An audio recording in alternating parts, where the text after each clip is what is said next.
My God, this is quite miserable. Doesn't give much hope. Very definitive.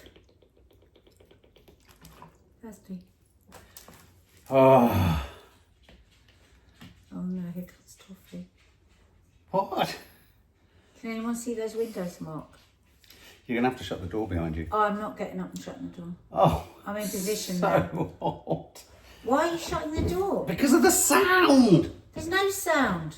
Oh my God, in a minute a man called Derek is going to start drilling or Well, that won't work, trimming. Or... But can you see your windows? Because they're so dirty. Can you believe I spent an hour cleaning those windows? You've never made the windows look clean. I know, they always look worse when I clean them. When you're cleaning windows, it never works. Oh, Toffs has come because she's on her own. She's solo. You don't know what's going on in the background. Hospital, and so the other dog is just so needy. God almighty. So, God, I'm really worried I look like those sort of, what?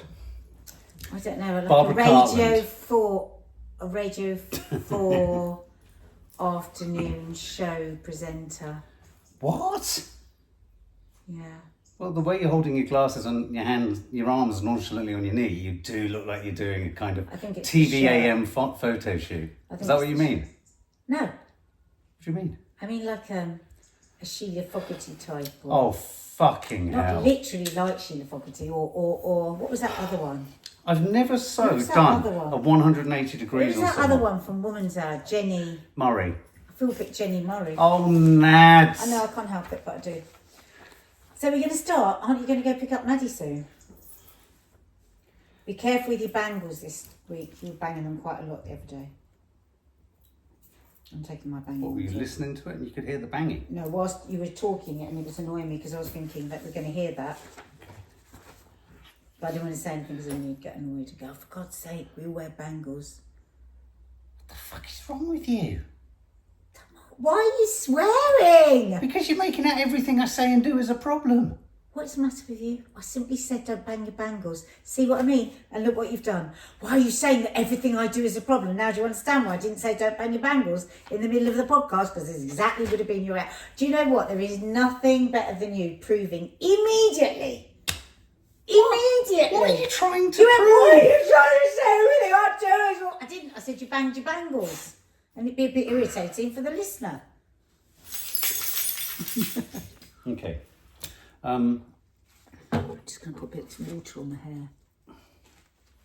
Fuck, one day, wouldn't it be nice to do this podcast and we look nice? You look stunning. Oh, thank you, darling.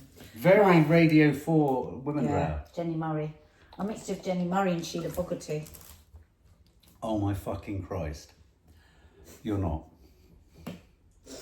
Okay. Shall we start? Yes. Hello, and welcome to How to Stay Married So Far. I'm hoping Yes. that there is something very blurry on this camera and not my eyes getting worse by the second. Oh, now I've got to get up and check the shot. No, I'm joking, I was winding you up. So welcome everybody. Morning. Morning. Today's podcast is going to be around an article that Mark sent me a few weeks ago. Can I just say, I can't see Nadia. Well, it's your own fault. But I think eye contact's crucial for something about marriage. I'll sit like this. Thank How's you. that? That's better. I can't see your nose. I can't see your mouth. You've got to see my mouth. You look like Adaman. Well, what are we going to do? Do we need to start again? Push this down, or then will I be too low? Oh. God, if you're listening on podcast, How's that? You won't understand what's going on. That's fine. I look weird. The angle has made me look Oh no, you don't. like a whale, but There you go. there we go. Ah! So Oh, now I can see you. This is an R. Do you feel happy? Yeah. Oh wow. This divorce lawyer stroke marriage guidance counsellor of Yes. 30 years would see that as a very good sign if you came into marriage guidance counselling and said something like that. So this is the 8 signs your marriage is over. Yes. I love it when it says what it says on the tin. Classic me. Yes. Oh no, I was going to start at the end, but I might not. I might start at the beginning. Oh my God, did you see the meme earlier today knocking about on Instagram?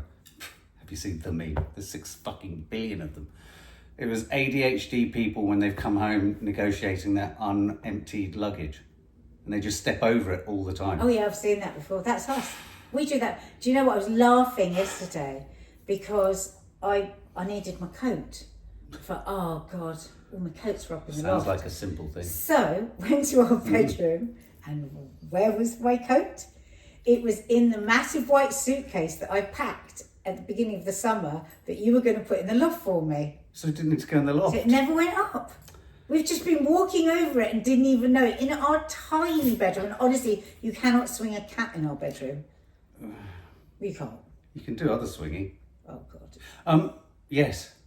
Our ADHD is so bad that seasons come and go, and we're like, oh, we don't need to put it in the loft. Literally no one would still have that case in the middle of their bedroom apart from us. Oh, I can think of some. So, okay, so this is quite scary because she's very emphatic, this woman.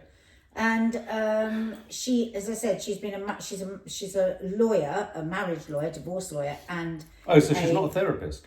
And a therapist. Oh. So she talks about, I'm just going to mention it right at the beginning because she's sort of using the film The Roses with Benedict Cumberbatch and Olivia Colman. You might have seen the old one, guys, with Michael Douglas and what was her name? Kathleen Turner.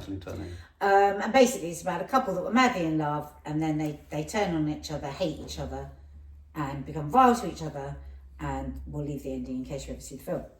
But so she's kind of likening some parts of the film to what she's saying. Well, because it's a very acerbic relationship, isn't it? And she says right at the beginning of the film, there's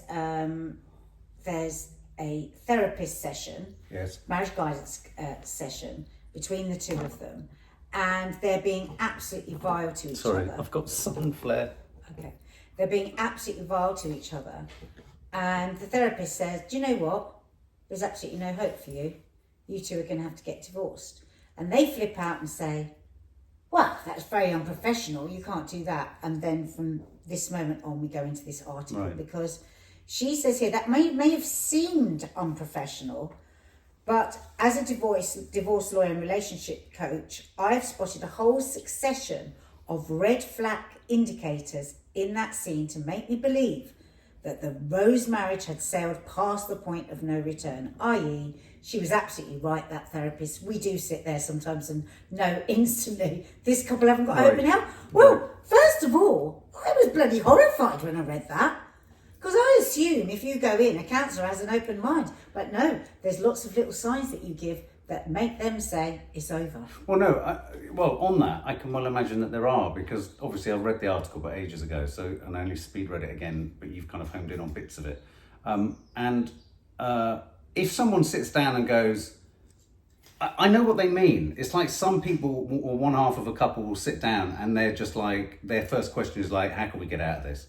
And if they're already at the end stage, then you're at the end stage. No amount of kind of dragging them back from that end stage is really going to work. Okay, I'm going to throw a bomb in here. I was at the end stage with you when we went to Marriage Guys and Counselling. Oh. And that's why I don't like a lot of what she says here. Fucking hell. I'm shook. I knew we were bad. Well, mind you, no, actually, because I suppose I was at the end of my tether. But I had hope. So I suppose that's the difference. If I'd gone in and said, I hate his guts. Yes. And I can't bear him. Yes. Whereas actually it was more, I hate the way he behaves and I hate the way our lives are at the moment. Yeah. That would be more hopeful, right? Yeah. So, and she touches on that. Are you going to do anything about that, son? Or am I going to be constantly waving your arm around? No, I'm trying to... Because it's quite distracting while I'm trying to hold together what I'm doing here. Okay, I can sit like this. Oh. Okay, if anyone's watching on YouTube, I'll go over to podcast because he's going to be very fucking annoying. Well, no, because eventually, guys, it's going to go at some point, but just have to bear with me. Then just pretend it's not there because I've got your eyes all over me. I'm so listening to me. It's quite difficult. I can barely see you. I can barely see myself. Pretend you can see me. Oh my God. And just listen. Close your eyes. All I can see is Toffee's stomach. Why don't you close your eyes? Oh, okay. Okay. So the 8 giveaway signs a relationship is over. In this woman's opinion. So I'm trying to take control of the situation. No, I just want to know like to know the thumbnail. This is classic man, isn't it? He's now trying to pretend he's been with it the whole time and he's heard everything I've said. Okay, so let's do a little comprehension test, shall we? Oh, I hate you. Shall we? No. Good. Thanks, Jenny. Don't try and fuck about with me. Don't Jenny Murray I'm me. from South London. Yeah, no, you're not. Yes, you are. After 30 years in the business, I know, although I always do my best to help, there are certain signs of a line crossed. So I can always spot within a few minutes which marriage can be saved and which is heading towards divorce.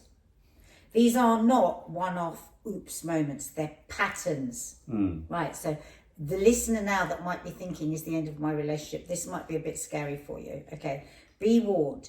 If 2 or 3 are showing up on repeat in your relationship, you are not going through a tricky patch, you're on the slide. So if 2 or 3 of the 8 things we're going to talk about. Yeah, if they keep on going, if they keep on repeating. But I would argue that I think mostly in relationships, people argue about the same things their whole relationship. Yeah, though I have to say, running through these, and I'm presuming we're going to, I have first-hand experience of a few of them in terms of being on the receiving end of them. In terms of like not me being the one wanting to leave the relationship, but also I received signs that this relationship was unsalvageable. I identified with a lot in this. Yes. Okay. Well, good. Okay, not just in our. I'm not going to read out all of Not things. just in our relationship, but in yeah. So I'm not going to read out all of this. We're No. going to go through we might do 8, we might not. Yeah. So some suffering from complement paralysis. Right. What do you think that might be? Yeah, this is an odd one. I see this a lot. I've seen this a lot in relationships. I've experienced this a lot. Well, she says it's when she will ask them, say something positive about your partner. And she said a kind of paralysis will come in. And I asked them to name one current thing that they admire. But toxic couples will pause, squirm, and often offer a paltry praise, something like, well, they used to bring me flowers, or they used to be thoughtful. But can I just I kind of think that is very toxic if you've got to that, isn't it? Yeah. But I also do think, just sort of in defence of people, I think sometimes people respond in an intimidated fashion when a therapist or someone asks you that. We're all fucking programmed into the most conventional ways of showing how we feel, complimenting in the most obvious ways. I think we're not taught, we're not shown, and we don't sort of learn from people different ways of being able to kind of acknowledge what's good about someone. I think we're very I think if you say to someone, give me a lot, if I'm thinking about us when we were in marriage guidance counselling and we were at our lowest, I mean, I was lower than you about the relationship. You went very much like not wanting the relationship to end, whereas I was going really worrying that it was going to end. If she'd have asked us, if we were asked that question, we probably were. I think we both would have immediately said something that we admired about each other. Yeah. We would have immediately said, oh, well, he's wonderful at this, or da-da-da. Or she's like great at this. And then we might have gone back to, but I'm really struggling and this is really annoying. And I suppose that when I first read that, I thought, well, that's a bit harsh of her, but I kind of know what she means. I think there's something really weird. I mean, I don't know whether we're more unusual than many, but even when we went into our couples counselling and we had those sessions, and you're right, you were at the end of things, and I really didn't want the end of things. Even though I knew I was causing the upset, the distress, the jealousy, the white knuckling, the not white knuckling, although I realised that I was causing a lot of the upset, and I realised that I was much more, as we've gone through our relationship too, I think there was an absolute even understanding in myself that I didn't want this to carry on. And I think one of the dangers... Yeah, you had a willingness. Yeah. But and I think there's a kind of parallel here, just bear with me, in terms of that whole recovery thing I've often said, 20 years sober. That maybe it's good for us to just say here that we didn't go to couples counselling until after you were sober. No, yeah. And also the thing about getting sober, and it sounds such a simplistic thing to say, I always return to it, but it's a truism. And it sounds so fucking, well, what does that mean? You have to want to get sober. Absolutely. And I think, yes, you can question the validity of getting sober for yourself versus other people, and there's great belief and tradition in... You have to be sick and tired. But there's a great belief and tradition and sense in the 12-step fellowship that you have to do it for yourself before you do it for anyone else. I came at it a different way. I had to do it for those I loved, and then I could do it for myself. My issue was self-esteem, my issue was self-love, all that kind of stuff. I don't want to go into all that. But by the same standard in terms of our relationship, I desperately wanted to get well for the relation. I wanted the relationship to get well. So in a way, and I've only just thought of this now, listening to you then, you did want to get sober for yourself because you wanted this relationship. Yeah. Didn't you? Yeah, absolutely. It wasn't like, oh, I've got to do this for Nadia and goodbye Nadia. It was like, I want to do this because I don't want to lose Nadia. And where it would keep snagging and where I would keep going wrong and where couples counselling was useful for us was where I was finding myself habitually making the same mistake and was wanting to try and intercept it, understand it, get ahead of it, get in front of it, neutral. And if I've done anything without necessarily always being in, say, a 12-step program, I have forever sought to troubleshoot a mistake or correct it or understand it or make good on it or something like that. And you've had willingness to do it. It's been very difficult for you, but because you haven't wanted the end of the relationship, you've done it. And the thing is, it's interesting because when I read this, I thought, oh God, she's wrong in all of this. But as we're moving through it, I'm thinking, no, she's right, because actually what we went to the couples counsellor for were 2 or 3 horrendous patterns that were there all the time, over and over again. So we were on a massive slide because it was like, it just seems these things weren't going to change. So if these things didn't change, then it was untenable. I mean, I think one of the things, I don't want to go back to the film because it was a shit film, but one of the things that this reminded me of, reading the article again, and it made me think about again how maybe I think people think you go to couples counselling and couples counselling is a thing that you apply to all relationships. And what people don't realise is that actually couples counselling is a little bit like a 12-step fellowship program or a form of therapy where it will only work in a certain way for you. And the way it will work for you is entirely individualistic to what you want from it. And I think a lot of people make the mistake, and I certainly did in my first relationship.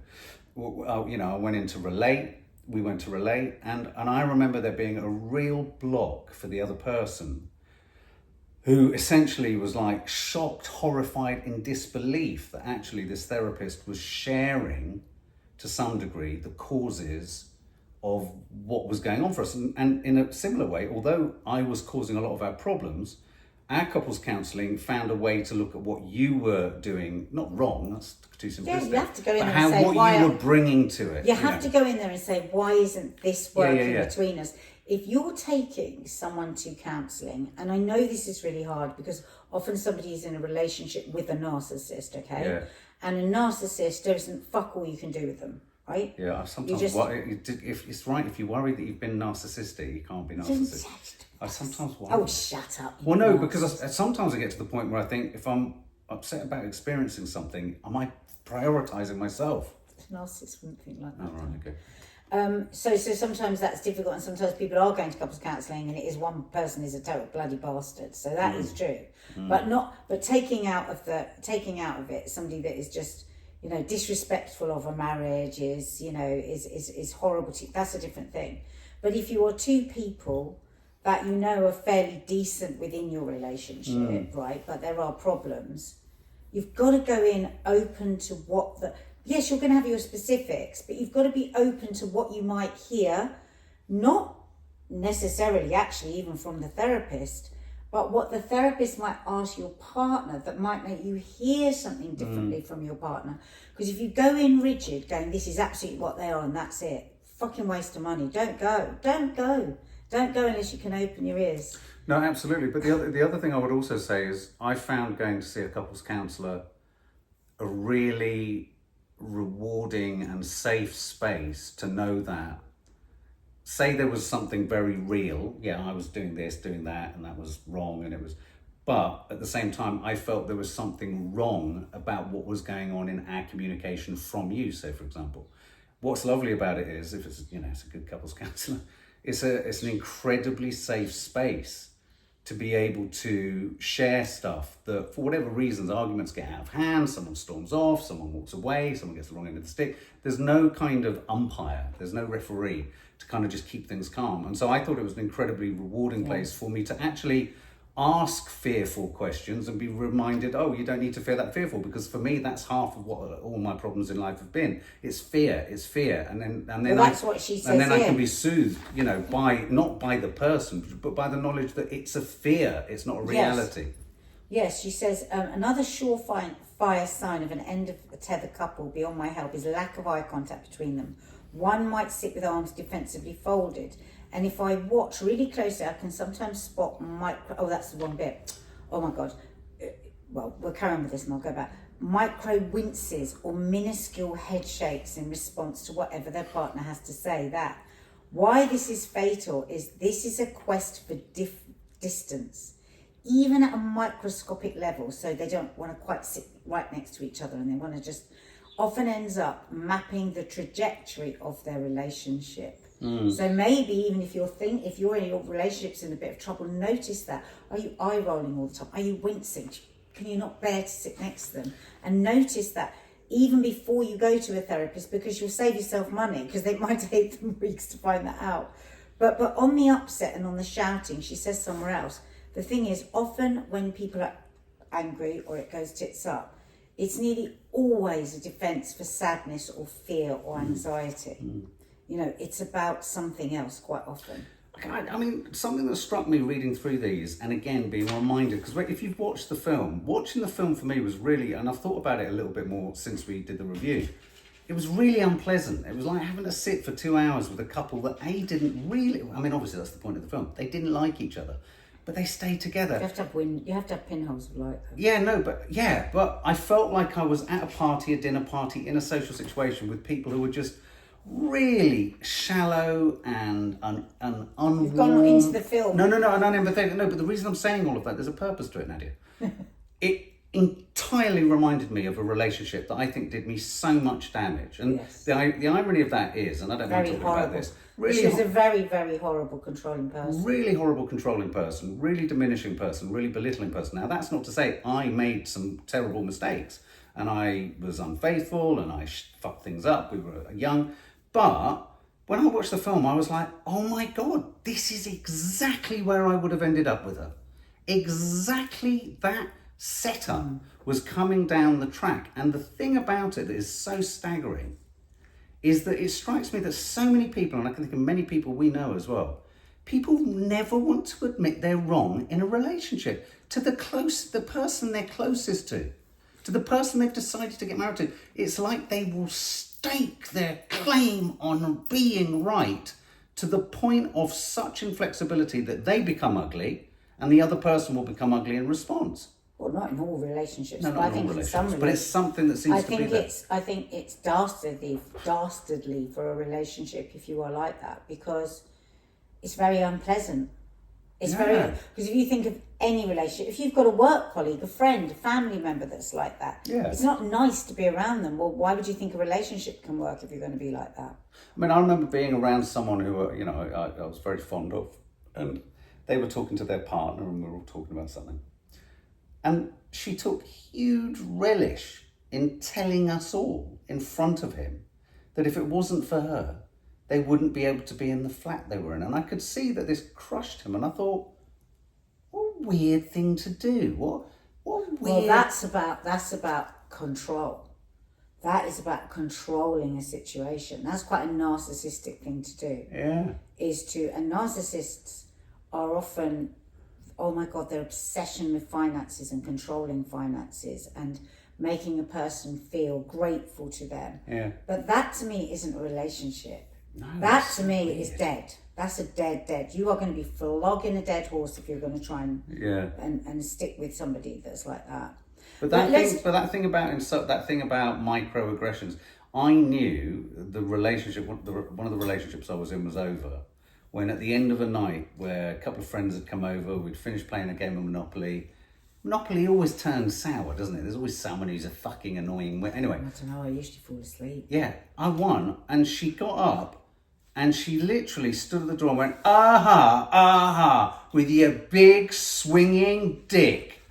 And I looked at her, and I looked at my friend, and my friend looked at me and went... Did you love it because she said you had a big dick? Well, it was... no, but I looked at my friend, and he was like, is everything all right? And I went, no, not unpleasant. It was so unpleasant. Unpleasant person. Good you didn't marry her, Tony. Yeah, true. So power imbalance. And she says, when I first see a couple for coaching, I look for signs of that. Is one partner dominating, seeking attention, always talking over the other, not listening to the other? Does the other look vulnerable, quiet, cowering even? She says that power imbalance can be exacerbated by narcissistic traits in one partner. So I'm always alert for signs of high self-focus, low empathy, fragile ego, and a strong need to be right or admired. Wow, we can think of some people like that, can't we? God, so Unchecked, these traits can create a very unhealthy dynamic that usually ends in divorce when the less confident partner reaches an I can't do this anymore breaking point. Yeah. Do you know what makes me feel so sad? I don't think she's right there.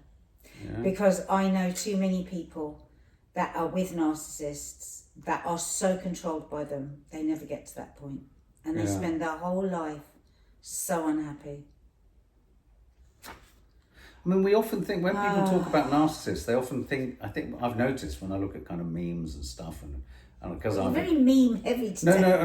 but also because on social media, people discussing these things, and because we've had our own experience of people with narcissism, we assume that most people are also coming at it from the position that women they know are narcissists. But it's the male narcissism in relationships, heterosexual relationships, I didn't realise is a massive fucking problem. It's a huge problem because there's the collision of that male fragility that also fuels the need to kind of establish strength, power, control, exclusivity, all that bollocks.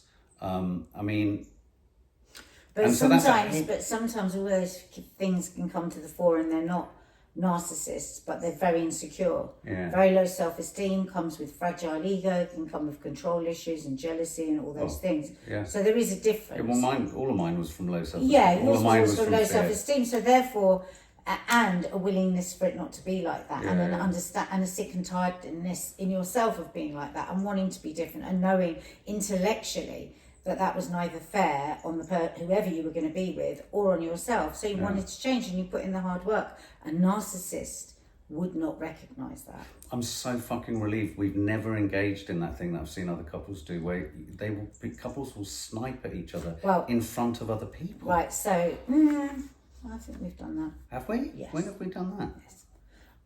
Yes. Well, it doesn't matter. We're not going to go into dates. Keeping score of tiny issues. Well, that's good because we don't keep score.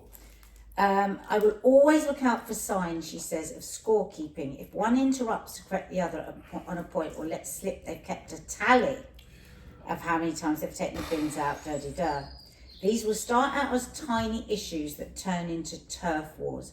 And it's funny because I remember last year talking to somebody, and she was saying, talking about the washers, well, I just don't do it, and they have to do it, and they and blah blah blah. And I thought, oh, that sounds a bit like a war.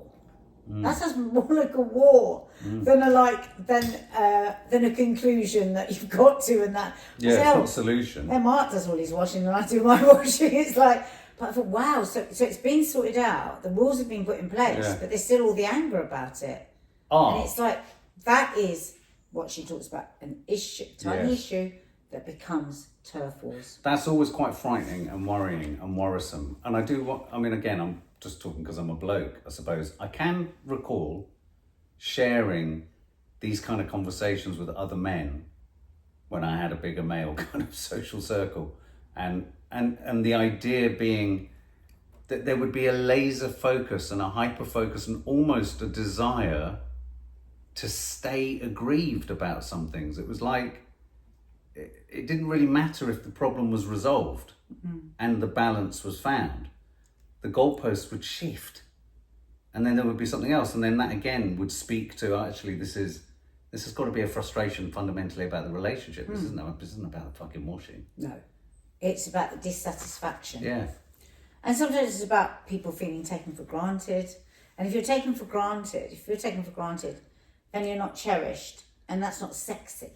No. If you don't feel cherished and you don't feel, but for example, and And so like a bitterness can come in, like because a person can start to feel unattractive and invisible, and then they can get angry, and then that can turn into bitterness, and then that's unattractive, and then it goes on and on and on. It's a disaster. I mean, again, I'm talking quite a bit specifics there, but I do remember in one instance there being this situation, and I remember thinking I was only in my early 20s, and I remember thinking I don't know how to resolve this. I don't know where the politics of this is right. I remember thinking I was doing kind of really antisocial, long journalist shifts. So you had to do like lots of night shifts and early morning and all this. But my partner was still insistent that the child pickup was equal across the week. And I could. But why? There was no allowance made. No, but no, right. I want to ask you this question. Why would you have allowed that Because to be no allowance? Well, no, the reason Because you were tried to make it work. You were earning more money that you needed. To get the house, yeah. But the reason I kind of went with it was because of feminist politics and equality. And but that's not feminist politics. Well, that, no, that's but I know. I mean, I was in my. I didn't know how to work it out. That's got nothing to do with feminism. That's got to do with rigidity. That's got to do with control. That's got to do with narcissism. That is not like. But I felt punished. I felt punished. I was so stressed on some days because I would almost lose my job, which would have meant we'd lost the house. I almost lost my job because it's also really stupid. Well, that's what right? Don't you just try and work it all around and work it all out so that you can get the most efficient system? Machine going for all of you. Don't call that feminism. No. I mean, yes, it's feminism if you've both got a job with exactly the same hours and exactly the same social hours. Then it's like, Jesus, I'm not picking up every day if you finish at 6 as well. But you know, that's why I say, you know, if you're going to be with somebody that's self-employed, know what that means. But also, I suppose... It's not, you have to be flexible. Yeah, flexible. But also, I think what can happen in a relationship too is just a constant and complete and persistent overreach into asking one part of the partnership to do more and more and more and more. And it was just like, fucking hell. It was soulless. So, the next one. Nothing can be all one person's fault. I don't like your energy. One of the most shocking revelations in any coaching session is couples who genuinely don't seem to like each other. That's hard. You can tell immediately if you're in the presence of people who don't feel good or happy in each other's company. It shows in tone, eye contact and body language. Why it's fatal? Hating in the moment is human. But consistent, relentless, inescapable dislike for your partner cannot be fixed. Well, is that true though? So say you go into a couples counsellor and you fucking hate your partner because they've been unfaithful to you. And you're filled with rage and hurt and pain and anger and upset. But you go to a couples counsellor because you don't want to break up. I think that's a shame if it's thought there's no way that you can go from that kind of rage. I think you can be really rageful. So say like, you know, often I always think this is so sad that people, when they lose a child, like when a child dies, they say so often couples don't make it because they respond in a completely different way. They might. One might want to retreat and not say anything and be very, and another might be like emotional. Obviously, both will be emotional. But one is more obvious with their emotions and they feel neglected. And, you know, I've seen it in plays, I've seen it in dramas when there's then all this rage. But that isn't really hating the other person. It's a distance that can come. And I do believe that can be fixed. If there was still some love in there before whatever happened, I do believe it can be fixed. Yes. I believe it can be fixed when people have had affairs. I believe it can be fixed when people have made really bad mistakes. But again, we're back to the same thing. If there's a willingness, yes, that's the main thing. Yes. So I'm just going to do this because it clips in my face now. Sorry, guys. So another one, public contempt. Is your shot okay? Sorry. Yeah. Public. It's very rough and ready here, guys. You don't mind all this. We're not in the studio. Public contempt for partner. My divorce antenna is tuned into even the slightest hint of an eye roll or flashes of sarcasm. The reason contempt is so toxic is because any form of name calling or character assassination, even if it is followed by only joking, signifies a complete lack of respect. In the mind of the partner being cruel, This means the frame has shifted from we have a problem to you are the problem. Yeah. From here, toxic resentment can only start to pile up. And the reason why that's fatal is because mutual respect is essential, because it protects the we and signals you are equals on the same team, each with a voice. Once respect goes, the divorce courts get busy. Well, again, I think we've said the most terrible things to each other. In rows. But we wouldn't have said that to somebody else, and we wouldn't say it to somebody about each other. No, I don't think I've ever said anything about you in a bitchy fashion to anyone else ever. Or deriding or sarcastic. No. I might have gone, oh my God, he's fucking driving me mad, yeah, or But I wouldn't go, oh my God, he's such a tosser. Yeah, sometimes, or, yeah. Oh God, he just makes me feel sick. Oh, she could be so bossy. I might have said that, but yeah, well, that's about it. But I think it would be things like, oh my God, he literally makes me feel sick. Or that's like, really he's weird. Such a fucking arse. Or, oh my, whereas if I go, oh my God, he's such a fucking arsehole, it's different. And I see what she means with that. There's a slur, there's a thing that goes to a lack of respect. There's a line that is crossed. It was like we were watching Married at First Sight yesterday, weren't we? And the girls were so shocked when one of them said, yeah, well, you can just fuck off. And they were like, oh. Well, I was shocked. They were so shocked. But we've definitely said those sorts of things. No, you said you fucking idiot, and we've said worse than that. I've gone, oh, go and just fuck off. Go and fucking hate you. Yeah. But I wouldn't say that in front of a therapist. No, and also I wouldn't. Because I wouldn't want somebody to think like that. I think like that of you because it's momentary. But it's not actually. But there are some instances where some people, and I've heard women talk about their husbands, and I've heard husbands or men talk about their careful partners. About their girlfriends or female partners, they talk about them as though they not only have a problem with something about them, but as though they loathe them. They will characterize them physically in a horrible way. They'll say they're disgusting. And there are so many things that I've heard, someone used to describe a partner. You sort of think, well, you wouldn't talk about your worst enemy like that. Yeah, that's an enemy in your home. That's an enemy. Yeah, you stupid fucking cow. But then that must start to, if oh you God, stay she in that... really is the most idiotic woman. Yeah. Anything like that, I think is too far. But if you stay in a relationship like that, you are obvious, I would argue that you're getting something from the punishing of someone else. I think that's mean. I think there are some, but I think there are some people who get their fuel on that. I don't know if it's narcissism, whatever, it's sociopathy, whatever. But there are some people whose what feeds them is the idea that in the world, to other people, they are superior to their partner. I can think of a couple of people who I would say that what they like to do when they're in public with their partner, or even not with their partner, but talking about their partner, is they want to really establish with everyone that I'm the alpha, I'm the successful, horrible. I'm this, and I'm that. People just have no respect for you. But it amazes me, and I just sort of think, well, why would you want to be in what is the purpose of that relationship? To bitch about someone. So you're absolutely right. If you walk into a fucking room and you've got that going on, get out. So endless bickering, even if it's light-hearted, becomes totally toxic. If the spiky moments are not matched by some element of resolution or repair.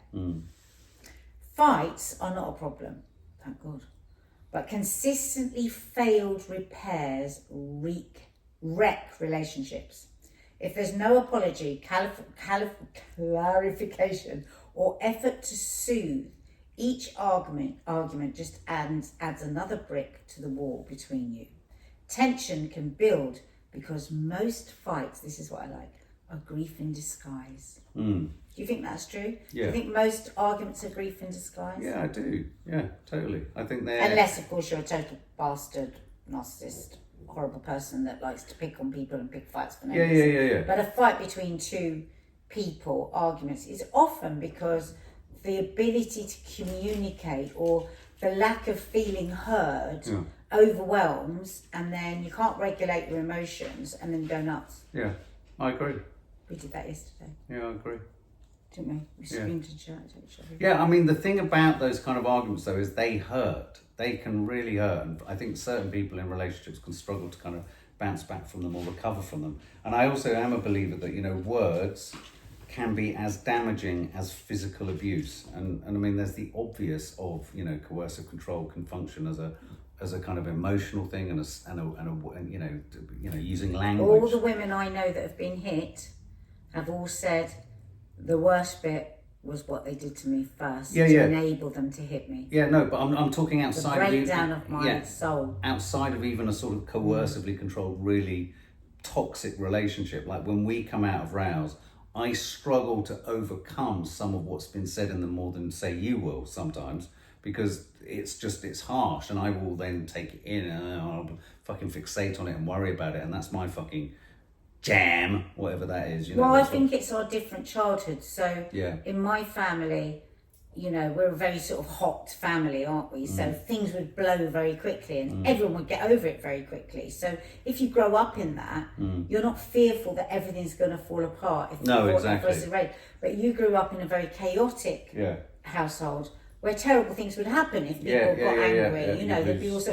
So you go to a place of fear and panic. But one of our marriage guidance counsellors explained to us that was also what you were seeking. Was because... The familiarity of that. No, because you're trying to fix what you couldn't fix as a child. So subconsciously creating situations where it would blow so that you could then get the feeling of it being okay that you didn't get when you were a child. It's so interesting, so odd, isn't it? Whereas my part in that would be the seeking of that, because that was very familiar to me, that would all just blow up. Though it wasn't scary. See, mine wasn't scary. Well, it was just, for me it is. No, but for me it is. You see, for me, every single... you it was scary. Although I row back, every row is scary for me.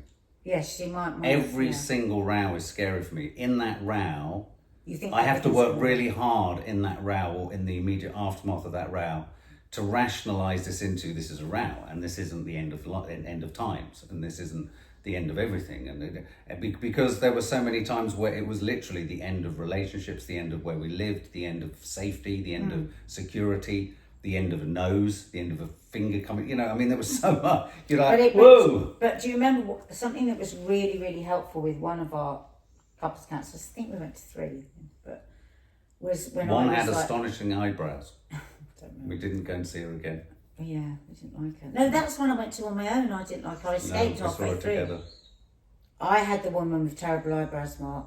Caterpillar eyebrows. You had to come pick me up because that's a No, I had a session with caterpillar eyebrows. On your own? Both said, no, with you. We both said, are we going to seriously listen to stuff about our sex life from her? Well, that was another woman then, because my one had Jesus sandals on, and I said I was never going to go back. Okay. But anyway, but one of them was that because again you were like, because you wouldn't let go of stuff, you would keep on and on and on because you didn't want to let go of it, and then I would just be like beside myself, and it was just like, and then I would blow up really horribly and say really horrible things to you, which was horrible of me and not right, and you know I had to fix it. I'll probably do it a millionth of what I used to do it, but I still do it when I flip. But and she gave us that exercise of not allowing us to talk about anything of any seriousness whatsoever. It was only in an hour a day. It was like 6 till 7 or something. Oh, yeah, do you remember that? Yeah, I do. Oh my God, it was such a relief. Yeah. Because you would sometimes bomb me with big conversations. Well, no, it was my compulsive. It was like my jealousy as well. My addiction crossed over to codependency and compulsive behaviour. And OCD. I need to know, I think it was the more I learn about OCD, I need to know. Yeah. The more I think that you had a kind of OCD with it, because I would go complete, and I didn't have the knowledge of all these different, comorbidities, but I would just think, why doesn't he just stop? It's like, I've said it like 5 times. Well, now I'm opening a door and I'm smashing it 20 times. Why can't you? So going like a complete fucking lunatic. And why? No, but she showed us that that's what you needed. Not like a manipulative narcissist way, not like gaslighting, not like I'm going to make her go crazy so I can say she's a crazy bitch. but you wanted to be taken back to that childhood thing Right. where your mum would blow. Yeah. And then it would get to a place where because then afterwards you'd feel better. So, you know, I think it's always really good when you're having these conversations about relationships because I think sometimes as feminists and sometimes, you know, as women, when we're so supportive of each other and like we just blindly think any step out of line, you have to be right on it, and you know, all men that might ever shout on anything are all shit. They're not. Many are, and many women are. But also, people bring their baggage into their relationship, and I don't say baggage in a negative way. I say it in quite a positive way. To me, baggage is life experience. Yeah, but the thing is, everyone's got baggage. Yeah. Even people who say, I've got no baggage, you've got fucking baggage. But the thing is, it's like you either want to work through that together as people, or you don't. And some people don't want anybody. But they want something that comes to them fixed in a big bow.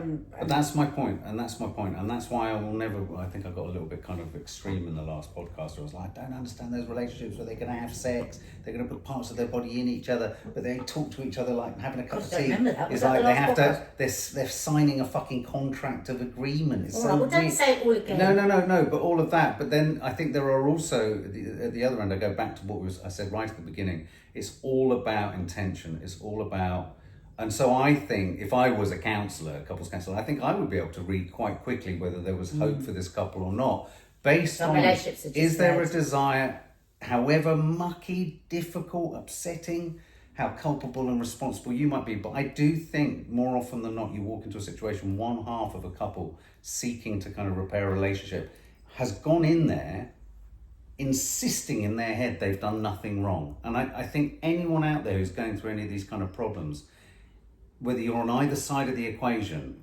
feeling like something's been done wrong to you, or you feel that the relationship kind of takes you for granted, also interrogate yourself, because it's never one thing. I do think sometimes just there are people who are so arrogant and don't actually want the best for the relationship. They just want to come out of the therapy and be told, I was right. Well, we used to say this a lot, didn't we, from that movie? Better to be kind than be right. It was one of our kids once. We sat in the back of the car and we were bickering about something, and she just piped up, better to be kind than be right, because it was in a movie, and it's like, it's such a good one. Use it. We haven't been using it much recently. We should do it. But anyway, we need to wrap up. But I need to finish with the end, where she says, lost hope in a relationship. And she says, I often start my session with the question, before we begin, tell me what you want at the end of today. Yes. If the response from one partner is, I can't see a future, or I want to leave with a timeline of moving out, then no matter how much the other person wants to save it, the relationship is over. A more positive answer that will give me hope is, I need to understand where we are. I want your perspective as to whether things can turn around. Very specific, very prescriptive. I don't know if that's true. Why it's fatal. Sometimes couples already know their relationship can't be saved and might be looking for a neutral party to say those words out loud and give them permission to separate. I bet that happens a lot. Yes. If you've spotted red flags in your relationship, do everything you can to repair it now, before the rupture becomes irreparable. And that's what she's talking about. If those little things become turf wars, you're in trouble. If there are 2 or 3 really bad things that you keep on coming up against all the time, you are sliding, you're not in a sticky patch. But also it's probably symptomatic of something much, much bigger and much, much deeper that actually has got nothing to do with the very thing you think has become the turf war. That's the irony, is if you go to the heart of what's causing one's upset and what's... But that takes vulnerability. That does take vulnerability, but that is the thing. If you walk into a therapy, if you decide to go to couples counselling, if you think your relationship's on the rocks and you are not willing to accept or acknowledge your vulnerability and that person's vulnerability to be vulnerable in front of you and you to be vulnerable in front of them, you may as well not bother. You're going to be chucking good money after bad. We can save you some cash. Don't go until you are both willing to absolutely stand in true humility and just go, okay, I really do want the best for this relationship. Or, as she rightly says at the end there, Perhaps you're going there to say, look, I really can't. I really can't. And on that, she says, if divorce is the only way forward, then don't go for it aggressively with expensive adversarial lawyers. Do it with restraint, transparency, and a laser focus on the children and their future. You'll save money, sanity, and your co-parenting relationship. It might not make such entertaining viewing, but in the end, a good ending beats a long, bad fight every time. And I've got long experience of that. It's true. Couldn't agree more. Laser focus on what's right for the children, if you have children. Yeah. If you don't have children, laser focus on treat the other person as you would wish to be treated yourself, and you never know, it might just work out that they do the same. And I would say, ask yourself if you want to work at it and if you want to be in the relationship, or do you just want to be right? If you want to just be right, I would argue your relationship's fucked. Oh, okay. And on that note, Thanks, please do guys. hit the subscribe button, comment, hit the like button. It really helps us. So helps us to get the videos out there, helps build the community that we love. And if you're listening on podcast, pop over to YouTube, the Sawalha-Adderleys, and have a little look at us there. Though neither of us look particularly good. Thank you. But the house Toffee's looks nice. got a belly It's up. not too messy. Got belly's out. Oh, pretty.